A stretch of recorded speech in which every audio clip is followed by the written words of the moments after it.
In today's video, I'm going to teach you how to navigate Google Docs and make the most of its features. So whether you're drafting a document for school, work, or personal use, Google Docs has got you covered. Let's dive right in. Start by heading over to Google Docs. You'll need to log into your Google account if you haven't done so already.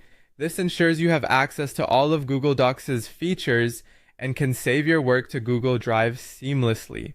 Once you're in, you'll see an option to either start a blank document by clicking the large plus sign or choose from a variety of pre-designed templates on offer.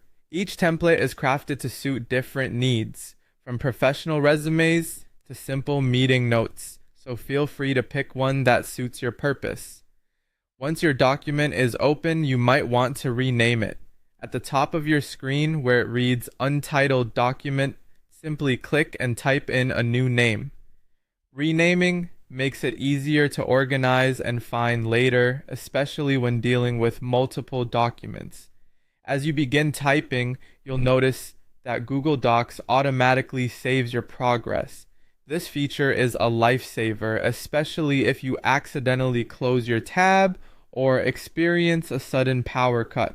By default, your document is saved to My Drive, but if you prefer a more organized workspace, you can move it to a specific folder.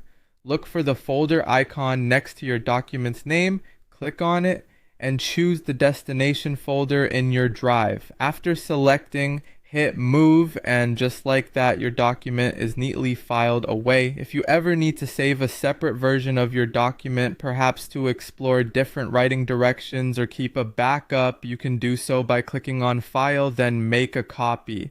You'll be prompted to select a Drive folder and rename the document if you wish. Once done, click Make a Copy and a duplicate of your document will be created. Now, suppose you have a Microsoft Word or PDF document on your computer that you'd like to edit using Google Docs. Simply upload it to your drive. Click plus new, then File Upload, select your file, and once it's uploaded, right-click on it. Choose Open With, then Google Docs. Google Docs will convert your document, allowing you to edit and make changes as needed seamlessly. And there you have it, a straightforward guide to getting started with Google Docs. Remember, practice makes perfect, so explore these features and see how they can enhance your digital documentation tasks. Thank you for watching, and I'd love to hear how Google Docs has made your life easier in the comments below.